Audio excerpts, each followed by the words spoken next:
Welcome back to Crime Podcast. Everyone ready for another deep dive into the world of unsolved mysteries? This is episode 34 of our Unsolved Mystery series, and today we're going to a place that has investigators baffled and a community shaken. Nagpur, India. It's often called the Orange City, for its peaceful atmosphere. But in January 2021, this peaceful city was confronted with a brutal double murder. And that's what's so fascinating about this case. That shattering of peace, it really throws into question the idea of safety. We assume these things happen somewhere else, to someone else.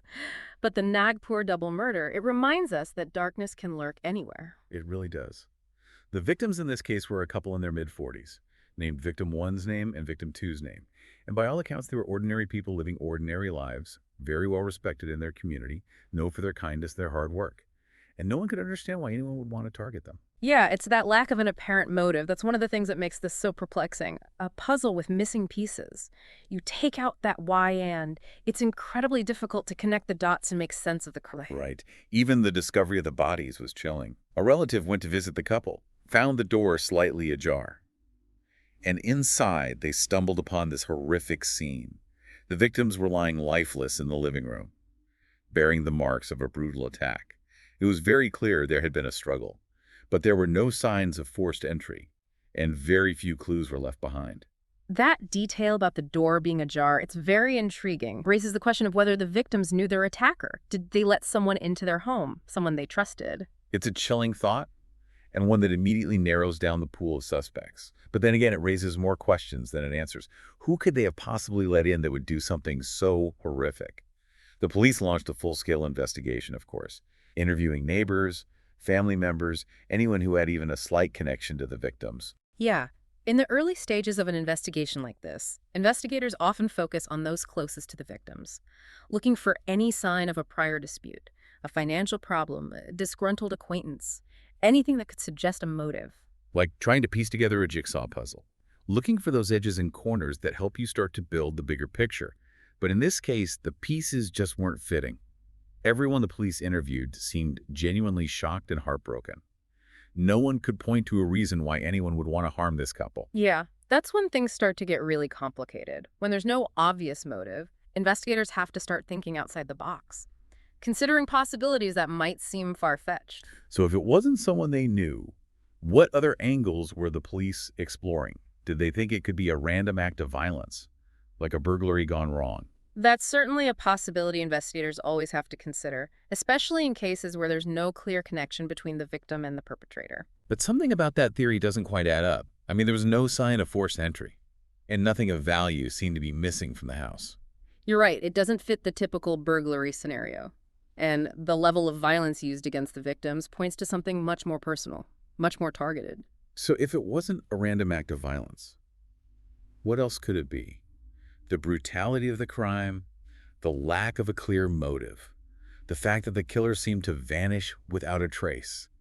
All of these factors led some people to believe that the murders were the work of a hired professional. What do you make of that theory? It's a chilling thought, and it's not entirely out of the realm of possibility. I mean, the level of violence and the seeming lack of a personal connection, it does lend some credence to the idea of a hired killer.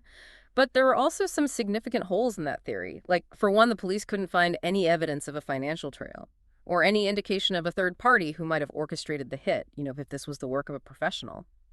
They were incredibly careful not to leave any trace behind. It really makes you wonder, if it was a professional hit, what was the motive? What could have been so valuable or so threatening that it warranted such a brutal and calculated response? That's the million-dollar question, isn't it? It's one of the reasons why this case is so fascinating to so many people.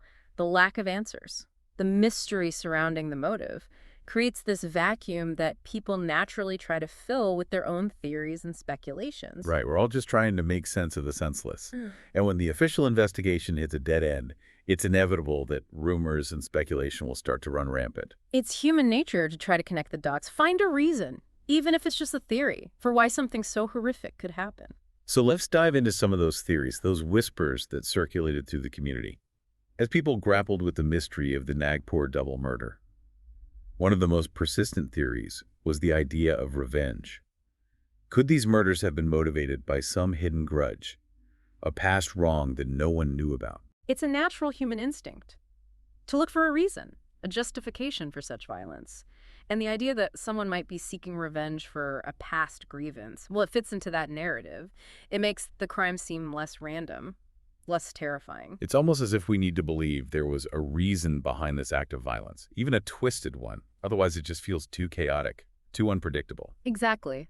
We want to believe there's some kind of order to the universe, that things happen for a reason. But sometimes, as this case tragically demonstrates, that simply isn't true. And even though the revenge theory was popular, the police couldn't find any evidence to support it. No one they interviewed could recall any significant conflicts or enemies in the victims' lives. That's right. There was no indication of any bad blood, any simmering resentment that could have boiled over into violence. And that's what makes this case even more perplexing. It's like the killer emerged from thin air, committed this horrific act, and then vanished without a trace. Speaking of vanishing without a trace, what about the theory of a professional hit? We touched on that briefly earlier, but I'm curious to hear your thoughts on the likelihood of that scenario. As I mentioned before, while the brutality of the crime and the seeming lack of a personal connection could point to a professional hit, there are several factors that make that theory less probable. Like the lack of a financial trail, for instance. Exactly. Professional hitmen, especially those skilled enough to pull off a crime like this with such precision and leaving so little evidence behind. They usually don't work for free. There's always a money trail, a connection to someone who benefits from the victim, the deaths. And in this case, the police were unable to find any indication of such a connection. So if we rule out revenge and a professional hit, what other theories are we left with? Well, there's one theory that's particularly disturbing, and it's the one that perhaps best fits the available evidence, or rather the lack thereof, and that's the theory of a personal feud with an unknown perpetrator. Okay, now you're really starting to pique my curiosity. What exactly does that theory entail? This theory suggests that the killer wasn't someone from the victim's immediate circle, but rather someone who harbored some kind of resentment or obsession towards them, someone they might not have even known personally. Wow, that's a chilling thought. It's like something out of a psychological thriller. You mean like a stalker? Someone fixated on the victims for reasons that only they understand. Yes, exactly. In criminology, we sometimes refer to this type of perpetrator as a targeted stranger. The victim represents something to the perpetrator, something that triggers their obsession, their rage, their desire for revenge. But the victim themselves might be completely unaware of this fixation. So you're saying that this seemingly ordinary couple, living their quiet lives in Nagpur, could have unknowingly crossed paths with someone who developed an unhealthy, dangerous obsession with them. It's a disturbing possibility, but it's one that we can't rule out in this case. The lack of a clear motive, the brutality of the crime, the fact that the killer seemed to vanish without a trace. All of these factors align with the profile of a targeted stranger. This is getting creepier by the minute. But wouldn't the police have found some evidence of this obsession if it existed? Like threatening letters, harassing phone calls, something to indicate that the victims were being targeted? Not necessarily. Sometimes these obsessions fester in the shadows, hidden from view. The perpetrator might be meticulous in covering their tracks, or they might be so delusional that they believe they're acting out of some misguided sense of justice or righteousness. So we're left with this terrifying possibility that someone could be lurking out there, harboring a deep-seated grudge or obsession. We might never know who they are or why they did what they did. It's a sobering thought, and it speaks to the fact that even in a world of advanced technology and forensic science, some mysteries remain stubbornly unsolved. And for the community of Nagpur, that lack of resolution must be incredibly unsettling. Absolutely. When a crime like this goes unsolved, it leaves a wound that never fully heals. It creates a climate of fear and uncertainty. People start to question their own safety, and it can change the very fabric of a community. Yeah, it's like a shadow has been cast over the city, a constant reminder of the darkness that lurks beneath the surface. And for the families of the victims, that lack of closure, it must be agonizing. Absolutely. The families of Victim 1's name and Victim 2's name were thrust into a nightmare they never could have imagined. Not only did they lose their loved ones in a brutal and shocking way, but they were also left with no answers, no closure. I can't even imagine the pain and frustration they must feel to know that the person who took their loved ones from them is still out there, potentially living a normal life. The lack of closure is often one of the most difficult aspects of dealing with an unsolved crime. It's like a wound that never fully heals, a constant reminder of the unanswered questions and the injustice that remains. It's like a book with the last chapter ripped out. You know how the story starts, you know how it ends. but you're missing that crucial piece that ties it all together. And that missing piece can haunt you. It can make it difficult to move on, to find peace, to make sense of what happened. Makes you wonder if the families ever find a sense of peace, or if the unanswered questions continue to torment them. That's a question that only the families themselves can answer. But I think it's safe to say that the pain of losing someone you love, especially under such horrific circumstances, never truly goes away. It's a heavy thought. It makes me think about the impact on the wider community as well. Can a city ever truly recover from such a chilling unsolved crime? It's certainly a challenge. When a crime like this goes unsolved, it can erode the sense of safety and security that holds a community together. People become more wary of each other, more suspicious of strangers, more fearful of the unknown. It's like the innocence of the community has been shattered, replaced with a sense of vulnerability and unease. Exactly, and that sense of unease can linger for years, sometimes even generations. This case, the unsolved Nagpur Double Murder. It serves as a stark reminder that even in seemingly peaceful communities, darkness can lurk. And sometimes the truth remains elusive.